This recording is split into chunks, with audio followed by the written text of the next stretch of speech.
रतनगढ़ गांधी बाल निकेतन ने सरल सहित 6 पूर्व दिग्गज राजनीतिज्ञों के प्रति प्रकट की कृतज्ञता। उपखंड रतनगढ़ सहित राजस्थान में शिक्षा के क्षेत्र में अमित हस्ताक्षर रहे एडवोकेट स्वर्गीय चंपालाल उपाध्याय की स्मृति में स्थापित उपाध्याय सम्मान का वितरण समारोह शुक्रवार को स्थानीय पंडित दीनदयाल उपाध्याय टाउन हॉल में वरिष्ठ कवि लेखक संपत सरल, पूर्व सूचना आयुक्त एवं वरिष्ठ पत्रकार नारायण बारेट तथा राजस्थान साहित्य अकादमी के पूर्व अध्यक्ष दुलाराम सारण के आतिथ्य में समारोह पूर्वक मनाया गया। कार्यक्रम में वरिष्ठ लेखक व व्यंग्यकार संपत सरल को उनके निर्भीक साहित्यिक योगदान को रेखांकित करने हेतु उपाध्याय सम्मान के अंतर्गत शॉल, श्रीफल, सम्मान पत्र एवं 1 लाख रुपए की पुरस्कार राशि से अलंकृत किया गया। इसके साथ ही स्वर्गीय उपाध्याय के जीवन काल में उदार प्रशासनिक सहयोग प्रदान करने वाले पूर्व मुख्यमंत्री मोहनलाल सुखाड़िया, शिवचरण माथुर, भैरव सिंह शेखावत, पूर्व उप मुख्यमंत्री हरिशंकर बाबड़ा, पूर्व वित्त मंत्री माणिकचंद सुराना तथा पूर्व शिक्षा मंत्री हरिभाऊ उपाध्याय सहित 6 राजनीतियों की स्मृति में उनके प्रति कृतज्ञता ज्ञापित करने हेतु उपाध्याय सम्मान पत्र से नवाजा गया। मंचस्थ अतिथियों द्वारा दीप प्रज्वल से प्रारंभ हुए समारोह को संबोधित करते हुए सरल ने कहा, आज के दौर में मीडिया विवेकहीन है, द्वेष में पाखंड, आक्रामक और निर्लज्जता की त्रिवेणी बह रही है। आजकल सत्ता कॉर्पोरेट घरानों द्वारा कठपुतलियों की तरह चलाई जा रही है। उन्होंने उपाध्याय सम्मान प्राप्त करने पर कहा कि यह मेरे जीवन का पहला पुरस्कार है। आपने मुझे सम्मानित कर मेरे लेखनीय जिम्मेदारी और बढ़ा दी है। संस्था अध्यक्ष घनश्याम चंद्र सोनी अतिथियों का सूत की माला पहनाकर व सचिव राजीव उपाध्याय ने गांधी नेहरू साहित्य भेंट कर स्वागत किया। सचिव उपाध्याय ने अतिथियों व आगंतुक का शाब्दिक स्वागत करते हुए कार्यक्रम परिचय दिया। कार्यक्रम में रूबे महर्षि, कंचन शर्मा, शमीम वेद, बालकृष्ण गोस्वामी, ओम प्रकाश मंगलहारा, एडवोकेट बजरंगलाल गुर्जर, राजेश जोशी, अनिल पारिक, ओम प्रकाश सांकोलिया, अनवर कुरैशी, महेश शर्मा, राजेंद्र पबेरवाल, वेद लक्ष्मी नारायण शर्मा, कन्हैयालाल चौमा सहित सैकड़ों गणमान्य नागरिक उपस्थित थे। संचालन कुलदीप व्यास ने किया। संवाददाता अरविंद महर्षि की रिपोर्ट। दे सकती है। जो किंगफिशर के साये में लिखे जाने वाला साहित्य है वो राजनीति को अच्छा करने में मदद नहीं कर सकता। इंडोनेशिया के एक साहित्यकार गुइरा ने कहा कि जब पत्रकारिता खामोश हो जाए, साहित्य को हर सूरत में बोलना चाहिए, क्योंकि पत्रकारिता तथ्य की बात करती है, साहित्य सत्य की बात करता है। और साहित्य क्या है? लेकिन व्यंग्य लेखकों के लिए चुनौतियां भी पहले की तुलना में बड़ी हैं और बढ़ी हैं। वस्तुतः अपने या पाखंडियों का ट्रैक रिकॉर्ड वैसे तो सदा से शानदार रहा है। उदारीकरण ने उसमें 2 सितारे और जड़ दिए। जूते पाखंडियों के हाथों में थमा दिए और पैरों में घुंघरू बांध दिए। फलतः पाखंड, आक्रामकता और निर्लज्जता की त्रिवेणी उफान पर है। दरअसल नेपथ्य से बिना राजा, दरबारी, काजी, कोतवाल, प्रजातंत्र की कठपुतलियों का खेल नहीं समझा जा सकता। समस्या की जड़ें सब कुछ के कारपोरेटीकरण में है, जिन्हें खाद पानी विश्व बैंक, अंतर्राष्ट्रीय मुद्रा कोष और विश्व व्यापार संगठन से मिलता है। भारत में देशी विदेशी कॉरपोरेट की आवाजाही के अब तक 4 चरण रहे हैं। पहले पहल पीवी नरसिम्हा राव ने शिल्पी मनमोहन सिंह के हाथों लकड़ी का नक्काशीदार किवाड़ों वाला एक द्वार बनवाया। जैसे ही कोई कारपोरेट साकल खटखटाता, उठकर किवाड़ खोल दिए जाते। तत्पश्चात अटल बिहारी वाजपेयी ने न सिर्फ उस द्वार को चौड़ा किया, बल्कि लकड़ी के किवाड़ उतारकर स्वतः खुलने वाले शीशे के पल्ले लगा दिए। कॉरपोरेट के सामने खड़े होते पल्ले स्वतः खुल जाते। पुनरागमन होने पर मनमोहन सिंह ने द्वार के स्वतः खुलने वाले शीशे के पल्ले तो हटाए ही, उसके विपरीत दिशा में वैसा ही पल्ले रहित एक और द्वार बनवाया, ताकि कॉरपोरेट इधर से घुसे और उधर को निकल जाए, उधर से घुसे और इधर को निकल जाए। रही सही कसर नरेंद्र मोदी ने चारों दीवारों में बिना अवरोध वाले 4 राष्ट्र के विकास द्वार बनाकर पूरी कर डाली। 2014 से कोई भी कॉरपोरेट जय श्री राम बोलता हुआ कभी भी किधर से भी घुसता है और जय श्री राम बोलता हुआ कभी भी किधर को भी निकल जाता है।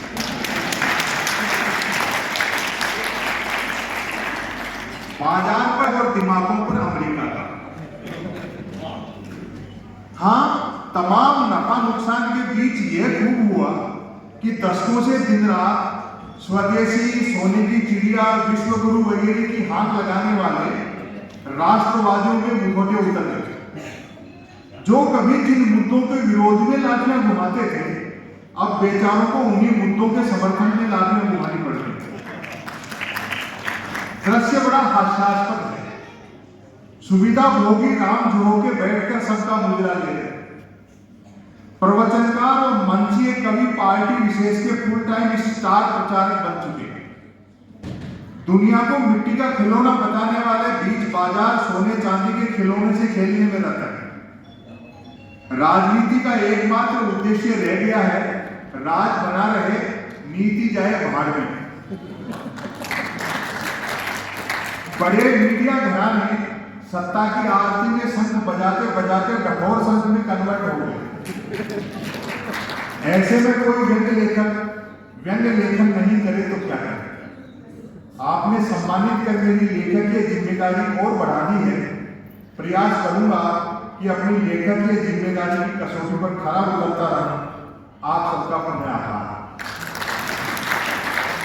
मैं आपको सुना रहा,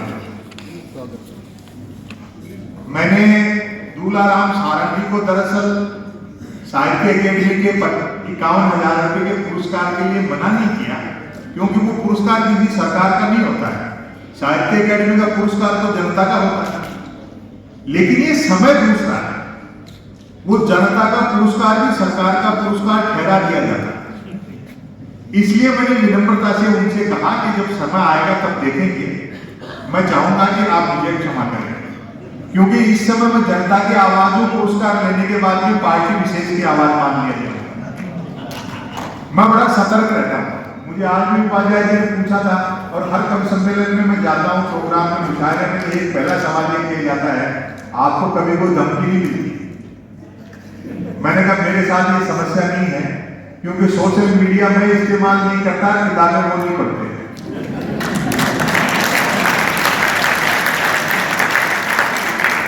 कोई छूट इस तरह की बात होती है तो भी मैं नजरअंदाज कर देता हूं, उसको मुद्दा नहीं बनाता।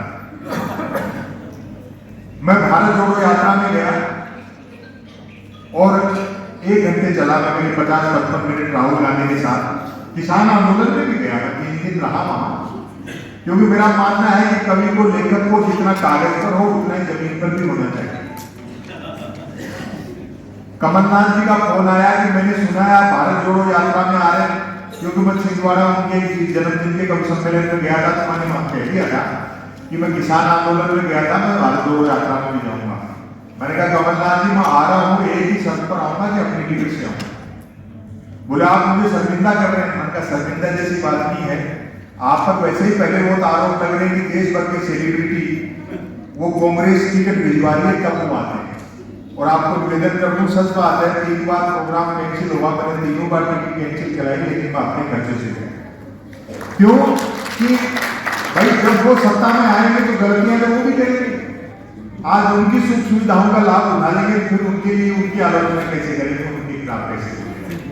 तो वो ईमानदारी मैंने अतिरिक्त सतर्कता बरतते हुए दूलाराम जी को विनम्रता से मना किया था पुरस्कार के लिए।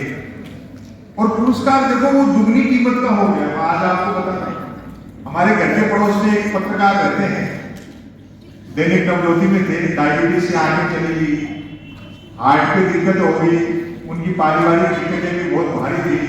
तो मैंने खाली एक लेटर लिखा उनके नाम से, उनका अकाउंट नंबर सब डिटेल डाल करके कि साहब इनकी ये समस्या है, और मैंने एक सज्जन को दे दिया अपना नाम लिख करके। और ये उस आदमी का बड़प्पन है, अशोक गहलोत साहब का, कि उन्होंने बिना जांच किए सेकंड के उस आदमी के खाते में 1 लाख रुपए डाल दिए। तो जो मैंने 51,000 का पुरस्कार नहीं लिया था वो तो डबल हो गया। तो मैं घाटे में नहीं था। उन्होंने बाद में उससे जरूर कागज मांगे, आप इस अखबार में थे, अपने आइडेंटिटी कार्ड और अपना सेवाकारी ये सब लिखिए, वो सब खाना मोड़ के अपने बाद में डाक में भिजवा दी। लेकिन ये भी पुरस्कार, अगर मान लो मैं वहां पुरस्कार ले लेता और ये पुरस्कार नहीं मिलता तो मैं एक अच्छे काम से वंचित होता, तो वो मिल गया। मैं 2 लफ्ज कथा इस अवसर पर आपको सुना देता।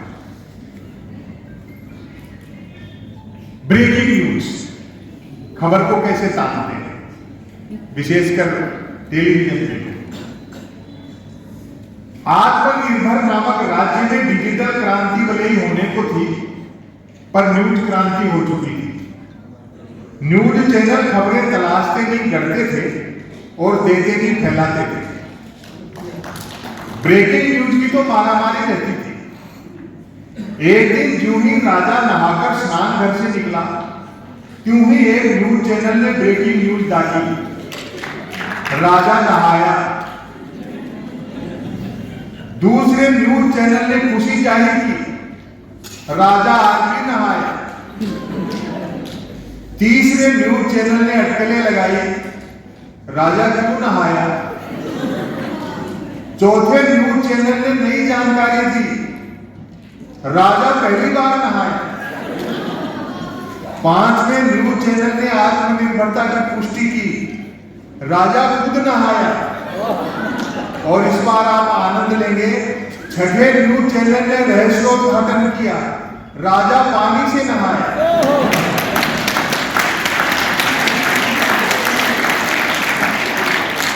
सातवें न्यूज चैनल ने ब्रेकिंग न्यूज में गर्मी भरी, राजा गर्म पानी से नहाया।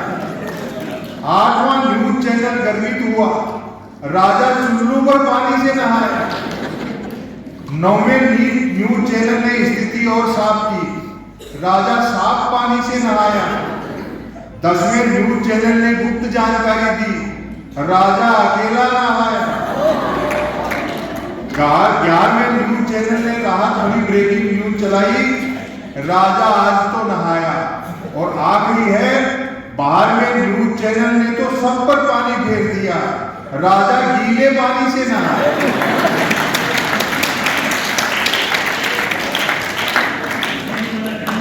तो ऐसे दौर में हम किसी धर्म के खिलाफ नहीं है, हम भी धर्म को मानते हैं और अच्छी बात है कि हम धर्म की भी मानते हैं। लेकिन जो धर्म की गलत व्याख्या की जा सकती है, जैसे आस्था पर, तर्क पर अंधी आस्था हावी है। एक लघु कथा मैंने कल परसों लिखी, आप देखें। लघु कथा का शीर्षक है प्रदूषण। पर्यावरण के प्रति चेतना जगाने के उद्देश्य से लिखी अपनी कविता में कवि ने प्रदूषण की तू प्रदूषण से मिला दी। सुनते ही आहतियों ने जूते तान लिए। आहतिये जो आहत होते हैं, आहतियों ने जूते तान लिए। कवि ने समझाइश की, भाई साहबों बुरा क्यों मानते हो, खर और दूषण तो त्रेता युग के राक्षस थे। आहतिये दहाड़े, ये तो हमें भी मालूम है कि खर और दूषण त्रेता युगीन राक्षस थे, लेकिन थे तो हमारे धर्म के। राक्षसों में भी गर्व किया जा रहा है। ऐसे दौर में कोई भी व्यंग्यकार व्यंग्य नहीं लिखेगा तो क्या करेगा। अंतिम लघु कथा मैं आपको सुना देता हूं, और ये मैंने सच्ची घटना पर आधारित है। आंदोलन के समय सांप्रदायिक सद्भाव की बातें करते थे और सत्ता से सीधा सवाल पूछते थे। उन्हीं की वजह से कवि सम्मेलनों में फिर से प्राण भी लौटे। मैं खड़ा हुआ, वहां बोर्ड कांग्रेस का था, लेकिन कुछ एक भाजपा के लोगों ने उस तरह से दिखा दिया जैसा मुझे बताया गया। मैं कोई सीधा आक्षेप नहीं लगा रहा। मेरे मुंह खोलने से पहले आवाजें शुरू हो गई। अच्छा, मैं मेंटली तैयार रहता हूं कि नहीं सुना जाऊंगा तो मेरे कोई खास बात नहीं। संचालक ने फिर कहा कि ऐसा नहीं है, आपने सह सामान आमंत्रित किया है और इनको जो कुछ इनका तय था वो भी दिन को मिल ही जाएगा, आपको सुनना चाहिए। मैं फिर खड़ा हुआ, फिर नहीं सुना। एक भाजपा के आरएसएस के सक्रिय कार्यकर्ता रहे हमारे कवि हैं सत्यनारायण सत्तन जी, वो खड़े हुए और उन्होंने उनको सबको फटकारा कि भाई मैं 12-14 साल की उम्र में शाखाओं में जाने लगा था। आरएसएस का मैं फुल टाइम प्रचारक रहा, यहाँ प्रदेश में मंत्री भी रहा, और मैंने 50-55 साल तक कांग्रेस की आलोचना की है और आज भी करूंगा। इसका मतलब ये नहीं है कि आप किसी विरोधी के स्वर को नहीं सुनेंगे। उन्होंने वाकायदा कहा। मुझे खड़ा होना पड़ा, मुश्किल से 1-1.5 मिनट बोला होगा और हुडिंग आखिर कर आके बिठा दिया। मुझे उस चीज की कोई तकलीफ नहीं है, क्योंकि हम हमारे ये जीवन का हिस्सा है। जिस दुनिया में है कोई जरूरी नहीं कि वह सुनिए जाए। एक कवि खड़े हुए जो उस दौरान प्रतिपक्ष में थे, सत्ता से सवाल पूछते थे। बोला, संपत सरन जी, भावनाएं समझो, इमोशन समझो। मैंने कहा भाई साहब देश भावनाओं से थोड़ी चलता है, कभी तो लिखता ही इमोशन के खिलाफ है। थोट की बात करो, तर्क की बात करो। 2014 के पहले तो हम उन सरकारों के खिलाफ बोलते थे और आप भी बोलते थे और बड़ी तालियां बजाते थे, उनके मुंह से निकला वो तो थे ही ऐसे। तब मैंने एक कविता लिखी, लेकिन उससे पहले मैं एक संदर्भ आपको सुना देता हूं, कई लोग जानते होंगे। भक्ति काल में एक अष्टछाप के कवि थे कुंभन दास। ये चाहो तो आप आचार्य रामचंद्र शुक्ल के हिंदी साहित्य के इतिहास में पढ़ना। कुंभन दास अष्टछाप के कवि थे। तो अकबर फतेहपुर सीकरी में रहता था, जिसको सीकरी कहते हैं। फतेहपुर सीकरी में अकबर को ये शौक था एक तरह का कि भाई अपने अपने क्षेत्र के जो विशेषज्ञ हैं, विद्वान हैं, ऐसे लोगों को बुला करके उनका मान सम्मान किया जाना चाहिए। तो उन्होंने कुंभन दास को बुला लिया। अच्छा भाई बादशाह का आदेश है और उन्हें यह भी पता नहीं कि वो क्या करेंगे, तो वो अपने मंदिर की कृष्ण की सेवा पूजा करते थे। वो छोड़ करके फतेहपुर सीकरी चले गए। 2-4 दिन रहे होंगे वहां। जब वो विदा होने लगे तो अकबर उनको दरवाजे तक छोड़ दिया और उनसे मतलब ऐसे इशारे से पूछा कि महाराज मेरे लिए कोई सेवा हो तो बताओ। कि कवि है, मंदिर में सेवा पूजा करते हैं, हो सकता है 150 बीघा जमीन मांग लें या और कोई ऐसा धन वैभव कोई भी इनकी इच्छा हो। तो कुंभन दास ने वही बादशाह अकबर को एक पद सुनाया। वो पद आप सुने तो उस कविता का आपको मर्म ज्यादा समझ में आएगा कि सच क्या होता है। सच्ची घटना है। उन्होंने कहा, कुंभन दास ने, संतन को कहा सीकरी सौंपा। जो संतन को आपके फतेहपुर सीकरी से, राजधानी से, सुख सुविधाओं से क्या लेना है।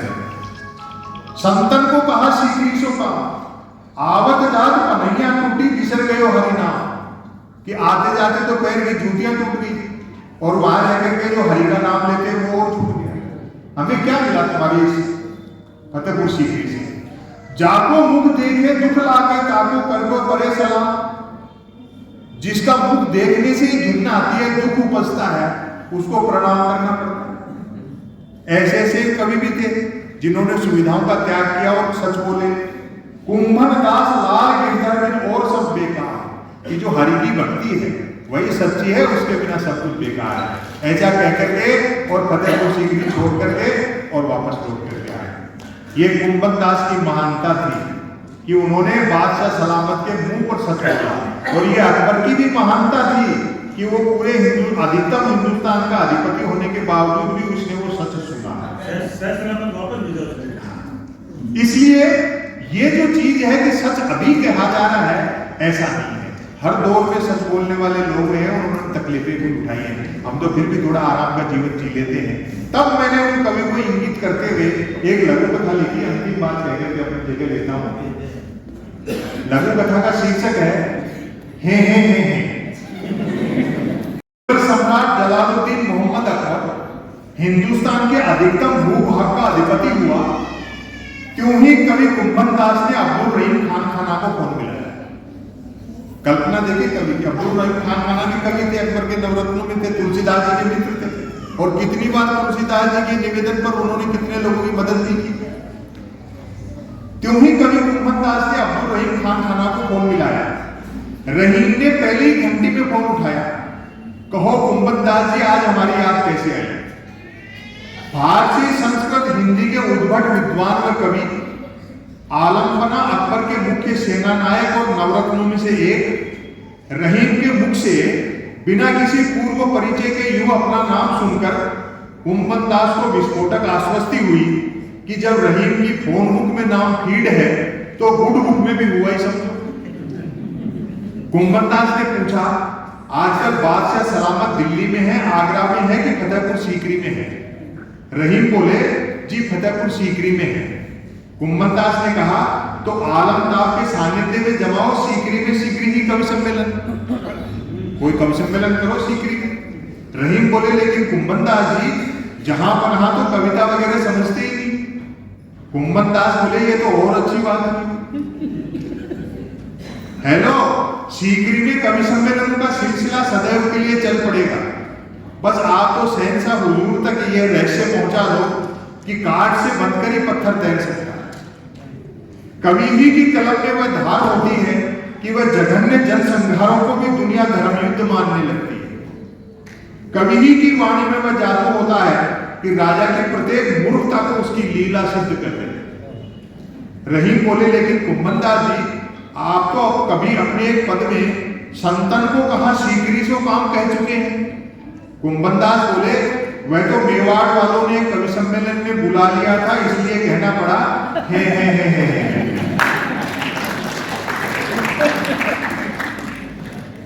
तो कवि ऐसे भी लिखते हैं।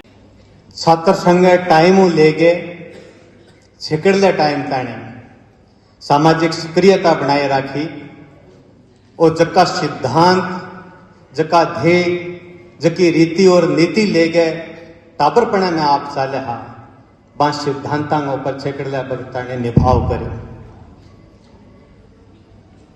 पछे मैं बधाई अर्पूं आदरजोग संपत सरल साहब ने